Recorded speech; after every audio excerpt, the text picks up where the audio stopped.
Hello everyone. So we have completed our module 6 wherein we studied about the other GST returns and the compliances. Under this module we studied about the composition scheme, that is CMP08 form, and GSTR 4, that is the annual return for composition dealers. Then we read about the annual returns, that is GSTR 9. Also we studied about the ITC 04, that is the job work reporting. We learned about viewing and downloading the file returns from the GST portal, and finally we studied about the notices, the type of responses that are required to be furnished against the notices, and what are the different causes for which notices may be received from the GST department. So now it's time for the Q&A session. So let us begin our Q&A session for module 6. First question: a small trader in West Bengal with an annual turnover below 1.5 crores opts for composition scheme. What are the quarterly and annual GST return filing obligations under this scheme? So a composition dealer are those whose turnover has not exceeded rupees 1.5 crores. They can opt for composition scheme, under which they have to pay a certain percentage of GST composition fee from their turnover. So in this case, if the turnover has not exceeded rupees 1.5 crores and the dealer has opted for composition scheme, he has to make few compliances. First one is the quarterly return, that is CMP 08. So a composition dealer needs to file forms GST CMP 08 quarterly for payment of self-assessed tax and a summary of supplies made by the 18th day of the month succeeding the quarter. So the turnover is required to be disclosed in the CMP 08 form for the quarter, against which tax at the rate of 1% or 5% or 6% as applicable has to be paid by the dealer. The return due date is 18th of the month succeeding the quarter. Next, he has to furnish an annual return in GSTR 4 by April 30th of the following financial year. So this April 30th has been revised to June 30th in this previous budget. So the dealer is required to furnish the annual return by 30th of June of the next financial year, wherein he has to disclose the annual CMP 08 summary, that is the total turnover declared during the financial year, along with the inward supply details. So he has to provide a consolidated summary of their annual turnover and the tax liability in GSTR 4 return. Moving ahead.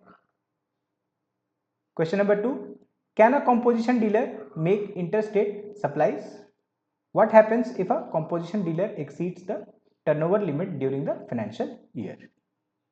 So composition dealers are not allowed to execute interstate supplies. If they are willing to execute interstate supplies, then they have to give up the composition scheme of registration and they have to obtain registration under the regular scheme. A fresh registration is not required, rather conversion from composition to regular scheme has to be made by the dealer. So no, a composition dealer generally cannot make interstate outward supplies of goods or services. If a composition dealer's aggregate turnover exceeds the prescribed limit, that is 1.5 crores for most or 50 lakhs for service providers, they must opt out of the scheme and become a regular taxpayer. They need to file intimation in form GST CMP 04, file a GST ITC 01 declaring the ITC details, and then start filing regular GSTR 1 and GSTR 3B returns. So at the time of conversion, if the stock that is there with the dealer has to be declared in GST ITC 01 form, and any inputs accruing on such stock can be taken by the composition dealer at the time of conversion, and it can be utilized for the discharge of output liability under the regular scheme. Next, who is mandated to file GSTR 9? Identify specific categories of taxpayers who are exempted from filing it. So the taxpayers whose turnover in the previous financial year has exceeded rupees 2 crores are mandatorily required to file GSTR 9, that is the annual return for regular taxpayers. So GSTR 9 is an annual return that must be filed by all registered taxpayers under GST, including normal taxpayers, SEZ unit developers, and those whose transition from composition scheme to the regular scheme during the financial year. However, casual taxpayers, non-resident taxable person, input service distributor, person deducting or collecting taxes at source, and composition taxpayers are exempted from filing of GSTR 9. So GSTR 9 is only required to be filed if the turnover during the previous year has exceeded rupees 2 crores. Next, what is the purpose of Form GST ITC 04 and what type of taxpayers is required to file it? ITC 04 form is used by the principal manufacturer to declare the details of inputs or capital goods sent to a job worker, or inputs or capital goods received back from a job worker, and also in case of inputs or capital goods sent from one job worker to another. During all these scenarios, ITC 04 has to be filed by the principal manufacturer. Its purpose is to track the movement of goods involved in job work, ensure proper utilization of input tax credit, and comply with section 143 of the CGST Act. So, if any goods is sent for a processing or any value addition to job workers, then the principal manufacturer must file ITC 04 to track the movement of goods. Moving ahead, what are the time limits within which inputs and capital goods must be returned to the principal after being sent for job work? What are the consequences if these time limits are not met? So, inputs sent for job work must be returned to the principal within 1 year from the date of dispatch. Capital goods sent for job work must be returned within 3 years from the date of dispatch. If the goods are not returned within these respective periods, they are deemed to be supplied by the principal on the date they were sent out, and the principal becomes liable to pay GST along with interest. So it is imperative that the principal manufacturer who has sent the goods for job work receive it back within the prescribed time frames, or else it will be treated as a supply and the the principal manufacturer would be liable to discharge the liability along with interest from the date of dispatch.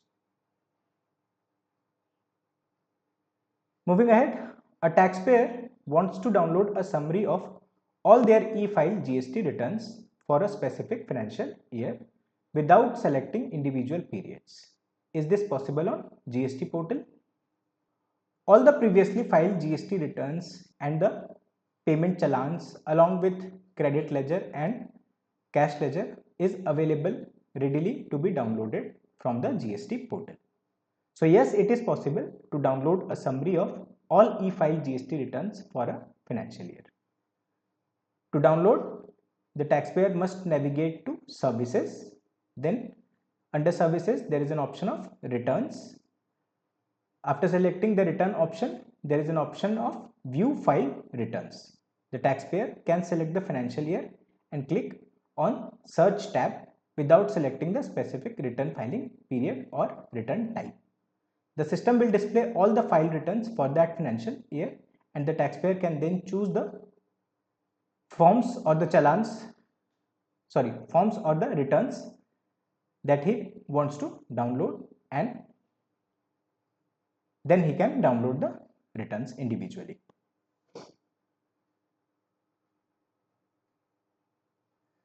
Identify at least 5 common reasons why a registered person might receive a notice from the tax authorities. So there can be various reasons for receipt of notice, like non-payment of taxes or delay in filing of returns or short payment of taxes, then incorrect input tax credit claims, and so on. Even an unregistered person who are not registered under GST can also receive notices from GST department for not obtaining registration if their turnover has exceeded the threshold limit but they are not enrolled under GST. So the common reasons for receiving a GST notice includes mismatch in returns, discrepancies between GSTR 1 and GSTR 3B data, or between ITC claimed in GSTR 3B and the data in GSTR 2A and 2B. So there can be a scenario where the turnover declared in GSTR 1 and GSTR 3B differs from each other. In such a case, there is a mismatch and notices can be issued by the GST department. Also, there can be situations where input tax credits claimed in GSTR 3B differs from what is appearing or reflected in GSTR 2B for the relevant period. Since input tax credits is allowed to be taken only if they are appearing in the GSTR 2B of the recipient. So if a recipient claims input tax credit in variation with GSTR 2B, then notices can be issued by the GST department. Next, delay in or non-filing of GSTR returns. Failure to file GSTR 1 or GSTR 3B within the due dates or for consecutive periods may also lead to receipt of notices from the GST department. So the due dates being 11th or 13th of the succeeding month in case of GSTR 1 or 20th of the succeeding month in case of GSTR 3B. If returns are not filed within the due dates, then notices can be issued by the GST department stating that returns have not been filed and output liabilities have not been discharged. Next, incorrect input tax credit claims. Claiming ineligible or excessive input tax credits may also lead to issuance of notices from the GST department. So in case the taxpayer claims input tax credit that is not reflected in GSTR 2B, then notices will be issued by the GST department. Also, if the taxpayer claims ineligible inputs like blocked credits or those inputs which are not allowed to be taken, or such inputs that have been taken but the payment against such invoices have not been made within the prescribed time limit of 180 days, then also notices can be issued by the GST department. Then non-payment or short payment of taxes. Failure to pay GST liability fully or on time may also lead to issuance of notices. So in case SSE did not pay or discharge his liability of GST within the timeline, or if he does not pay the required amount of GST, then also notices can be issued. Also, there is a provision under GST that in case the total GST liability exceeds rupees 50 lakhs during a reporting period, then 1% of such tax amount must be paid in cash, irrespective of the fact that you are having input tax credit in excess of your output liability.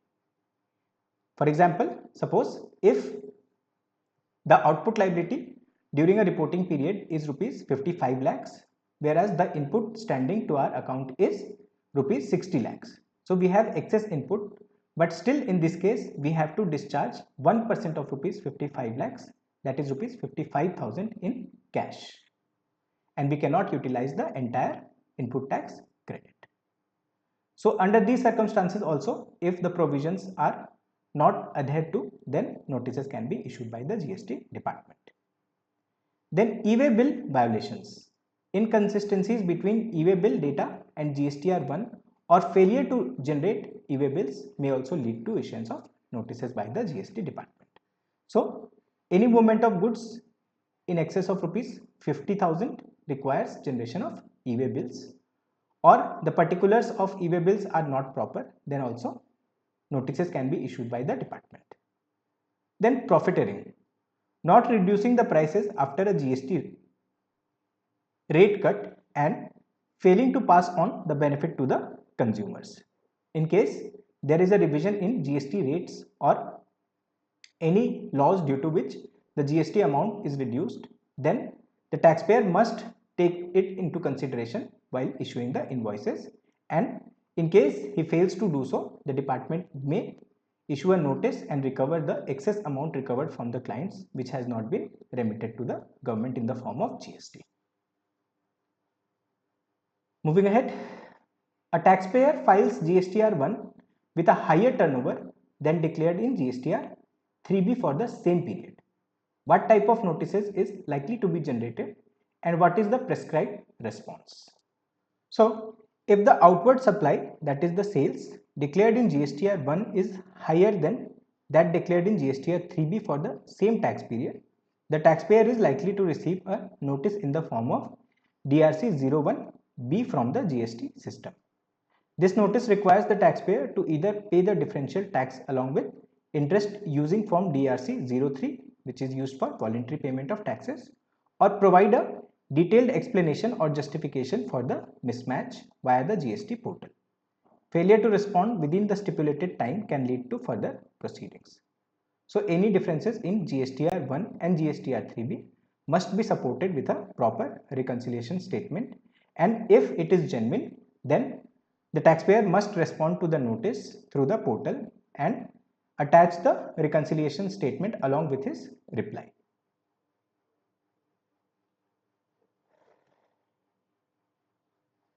A business receives a demand notice for alleged unpaid taxes. What steps should they take to handle this notice effectively? So, in case a demand notice has been received by a taxpayer from the GST department, he has to proceed with the notice very carefully and cautiously by seeking a professional help. So, initially, he must review the notice carefully. He should understand the specific allegations and period covered and the demand amount, that is tax, interest and penalty as per the notice.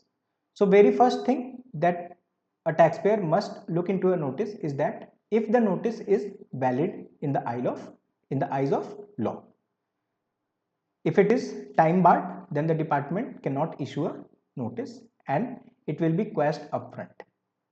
So the very first thing that the taxpayer must see is he should understand the different allegations and the amount that has been mentioned in the notice for the recovery. Then he should gather the documents, he should collect all the relevant invoices, bank statements, ledgers and previously filed returns to substantiate their position. All the workings must be done upfront before filing any reply against the notice. Then calculate the discrepancies, reconcile their record with the details in the notice to identify the source of mismatch. So various data can be obtained from the GST portal like the input tax credit ledgers, then cash ledgers, then the filed returns, then ITC and ITC as per 2B and ITC claimed in 3B statement. Then there are certain comparative statements that are available on GST portal which can also be used for the comparison. So a proper reconciliation must be first prepared before filing any response against the same notice. Then after gathering all the documents and preparing the reconciliations, a response can be drafted by himself or it can be drafted by seeking a professional expert's help. So draft a detailed reply addressing each point raised in the notice, providing supporting evidence and explanations. Then while preparing the response, it must be carefully drafted and point-wise replies must be made against each of the allegations or discrepancies as mentioned in the notice. Then finally, the notice has to be submitted electronically. Submit the response through the GST portal within the specified time frame in the notice. any delays must be avoided. If the delay happens, then the department may pass a ex parte order relying on the details that the department has in possession, and they may issue a demand notice. Then make payment if applicable. If the demand is acceptable or upheld, make the necessary tax, interest and penalty payments. Also, if such discrepancies were unintentional or the mistakes are identified to be correct by the SSC and they were unintentional, then the SSC can plead for unintentional mistakes and plead for waiver of penalty charged in the notice. Finally, if the entire notice is a little complex, then the taxpayer must seek a professional help. So consult with a GST expert or a tax advisor for complex cases or significant demands. Moving ahead, a taxpayer under the composition scheme files Form CMP08 for a quarter showing negative liability. How is this handled in subsequent filings? So before answering this question, we have to first understand what is a negative liability statement. So suppose a composition dealer files his CMP08 declaring a turnover of rupees 1 lakh for the quarter ended 30th June. So he pays taxes amounting to rupees 1000, that is 1% of rupees 1 lakh for the quarter ended 30th June. Later on, after filing of return, a credit note has been issued from his end. This credit note will ultimately reduce the tax liability of previous period, and since the return for the previous period has already been filed, it cannot be amended. So any adjustment for this credit note will be done in the subsequent quarters CMP08. So in this case, he will issue a credit note, and if the total liability for the next quarter is less than the amount of credit note, then the differential amount will be transferred to the negative liability statement, and any negative liability appearing in the negative liability statement will be adjusted against the subsequent period's outward tax liability. So any negative liability reported in GST CMP08 for a quarter is carried forward and adjusted against the tax liability of subsequent quarter.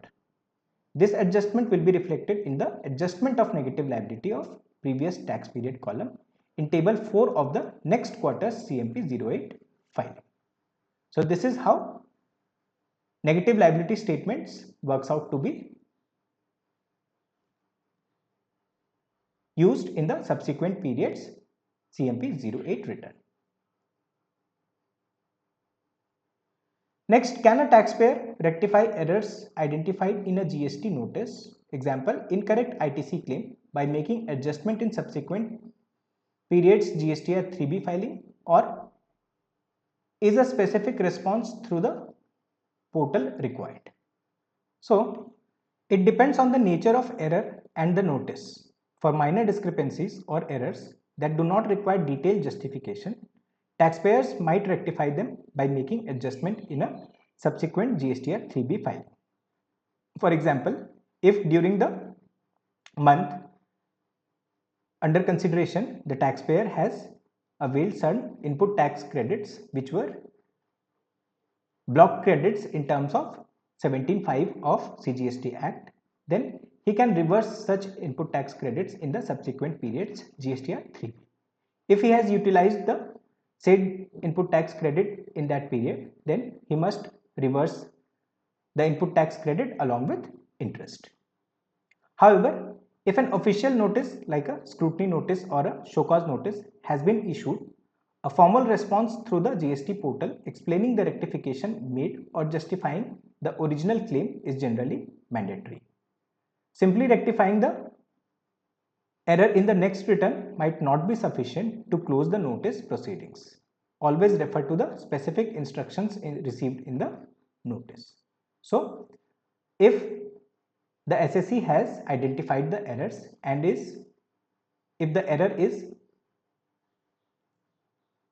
of such nature that it can be rectified in subsequent periods return, then the taxpayer can rectify them. But if the department has taken a notice of such error and issued a show cause notice, then it must follow a proper communication hierarchy and it must be settled in that way only.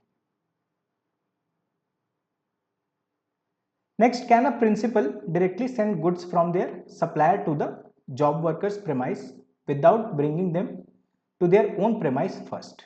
If so, what conditions must be met? So yes, a principal can send the inputs or capital goods directly from their supplier's premise to a job worker's premise for the processing. The principal can still claim input tax credit on such purchases. The conditions are that either the job worker's premises must be declared as the additional place of business by the principal in their GST registration, or the job worker must be registered person under GST. The time limits for return, that is return back of goods, either 1 year in case of inputs or 3 years in case of capital goods, start from the date the goods are received by the job worker. So in these scenarios, the principal can directly send the goods from the supplier to the job worker directly. So moving ahead, what is GST scrutiny notice and what is the typical procedure to respond to it? So a scrutiny notice is issued by GST authorities to examine a taxpayer's GST returns for inconsistencies or discrepancies based on a comparison with other filed returns like GSTR 1 versus GSTR 3B or GSTR 3B versus GSTR 2B. That is, differences in turnover as per GSTR 1 and GSTR 3B, or in case of differences in input tax credits claimed in GSTR 3B against those appearing in GSTR 2B, or other available data with the department.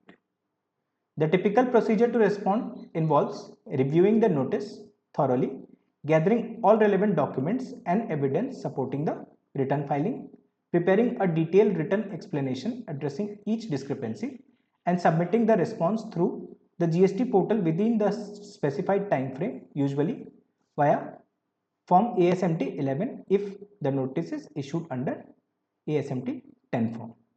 So a detailed explanation with a proper reconciliation for the differences must be submitted along with the ASMT 11 response. Next, a taxpayer had their GST registration cancelled during a financial year. Are they still required to file GSTR 9 for that period? Yes, even if a taxpayer's GST registration was cancelled during the financial year, they are still required to file GSTR 9 for the period during which their registration was active within that financial year, subject to their turnover exceeding the threshold limit of 2 crores. If during the previous financial year, when their registration got cancelled, exceeded rupees 2 crores, then they are mandatorily required to file GSTR 9 for that period also. And the last question, what are the consequences of not filing GSTR 9 by the due dates? So GSTR 9 is the annual return for regular taxpayers. If they fail to file GSTR 9 by the due dates, it can result to a late fee of rupees 200 per day, that is 100 under CGST Act and 100 under SGST Act, subject to a maximum of 0.25% of the turnover in the state or union territory. Additionally, the taxpayer may receive notices from the tax department and face penalties for non-compliance. Non-filing can also impact the ability to claim refunds or adjust past errors. So, the due dates in GST is a very important aspect to be kept in mind by the taxpayers. So, this is it for this module. Now, we will proceed to module number 7. So, thank you.